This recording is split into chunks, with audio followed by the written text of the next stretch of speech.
concorrência desleal? Meu nome é Marlon, sou motorista Uber e... Olá, meu nome é Gustavo, sou motorista Uber, cidade de Belo Horizonte.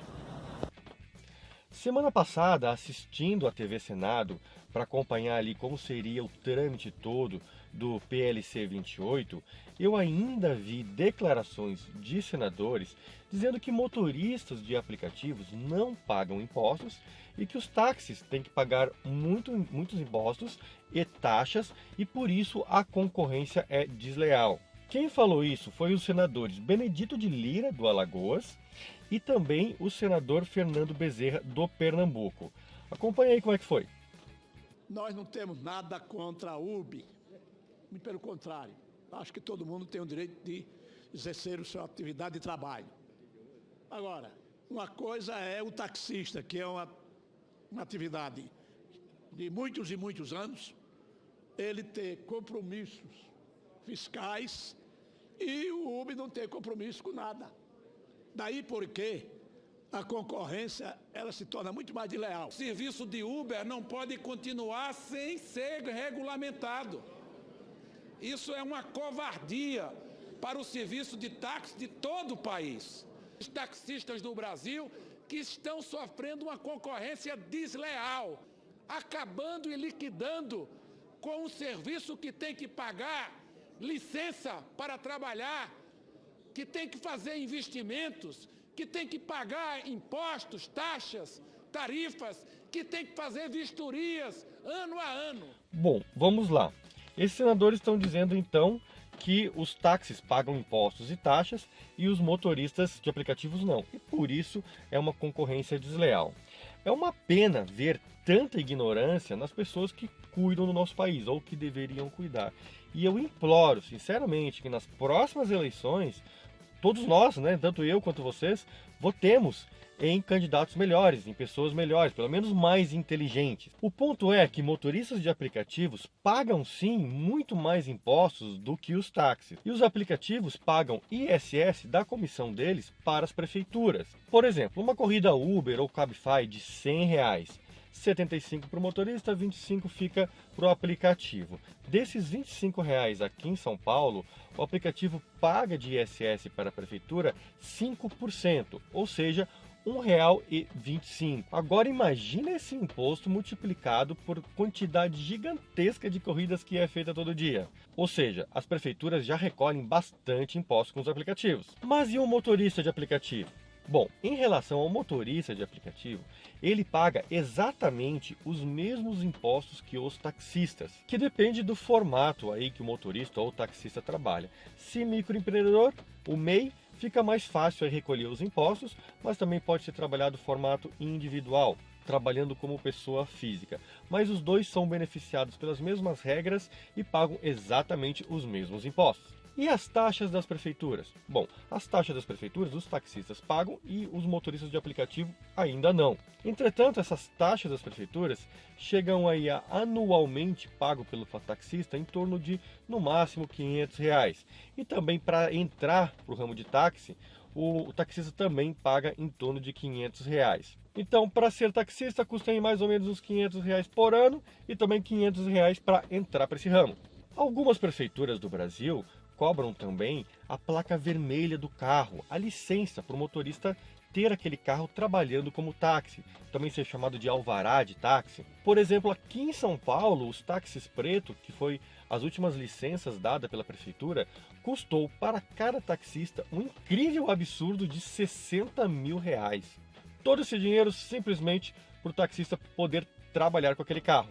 Muitas dessas licenças, desses alvarás, são compradas por vereadores, políticos, que depois alugam para quem realmente quer trabalhar. Já os motoristas de aplicativo não pagam nada para colocar o seu carro para trabalhar. Sinceramente, eu acho uma sacanagem o taxista ter que pagar para a prefeitura um valor incrível, muito alto, simplesmente para ter o direito de rodar com aquele carro na cidade. Existe também um mercado de transferências desses alvarás, que muitas vezes é ilegal. Existe a venda de particular para particular desses alvarás, que às vezes custam 100 mil, às vezes 50 mil, às vezes 200 mil, enfim, tudo depende da cidade do Brasil. Mas é possível um taxista começar a trabalhar alugando um alvará, ou seja, ele não precisa desembolsar toda essa grana para trabalhar. Assim como também um motorista de aplicativo pode alugar um carro para poder trabalhar. Sobre o automóvel, os taxistas têm diversas isenções de impostos, como IPI, ICMS e IPVA. Já os motoristas de aplicativo pagam esses impostos integralmente. Concluindo, segundo um estudo realizado por o Escritório de Contabilidade do Rio de Janeiro, vou deixar o link aqui embaixo na descrição, esse estudo diz que os motoristas de aplicativo pagam, em média, 37% a mais de impostos do que os taxistas. Ou seja, a concorrência não é desleal porque os taxistas pagam mais impostos, como disseram os senadores. Na verdade, os motoristas de aplicativo pagam sim mais impostos que os taxistas. Eu estava vendo um trabalho de conclusão de uma aluna da Faculdade de Ciências Econômicas da Universidade Federal do Rio Grande do Sul, em Porto Alegre. A aluna é Miriam Dornelles. O trabalho de conclusão dela foi em 2014, quando nem existia aplicativo de transporte em Porto Alegre. O resumo do trabalho dela diz assim: a desregulamentação é o ponto mais crítico na discussão do funcionamento dos táxis em metrópoles da atualidade. Através de comparações de experiências internacionais com a desregulamentação de países como Estados Unidos, Nova Zelândia, Austrália e da Europa, é apresentado uma grande diversidade de exemplos sobre o setor de táxis. O governo faz com que o preço do serviço aumente por meio da redução da oferta, visto que as cotas de produção fazem com que o preço suba arbitrariamente determinado. Vou deixar o link aqui embaixo na descrição. Ou seja, a tarifa do táxi é alta justamente por causa da regulamentação. As cidades, juntas com os táxis, elas não estão preocupadas com a mobilidade urbana. Não estão preocupadas em atender a população. Estão preocupadas apenas em uma reserva de mercado que garante dinheiro para um grupo fechado de pessoas. Afinal, os táxis não atendem às necessidades de mobilidade de toda uma cidade. Já uma reportagem do R7 de 2016 diz assim: Ministério da Fazenda sugere desregulamentar táxis e classifica Uber como concorrência saudável. O Ministério das Fazendas sugeriu essa semana a desregulamentação dos táxis comuns em favor da livre concorrência contra os novos serviços de transporte colaborativo como o Uber.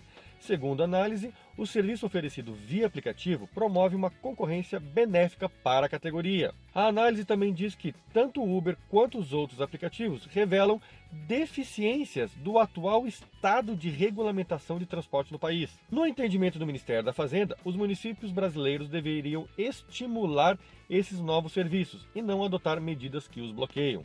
Reportagem aqui do R7, também o link vai estar aqui na descrição. O fato é que o Estado é um péssimo gestor. Tudo o que o governo gerencia é caro e de baixa qualidade. Por isso que a desregulamentação do táxi é uma maneira de ter uma concorrência mais leal. Mas no fim, a concorrência é desleal? Talvez até seja, mas por própria escolha do governo, porque o governo quer meter a mão nesse mercado.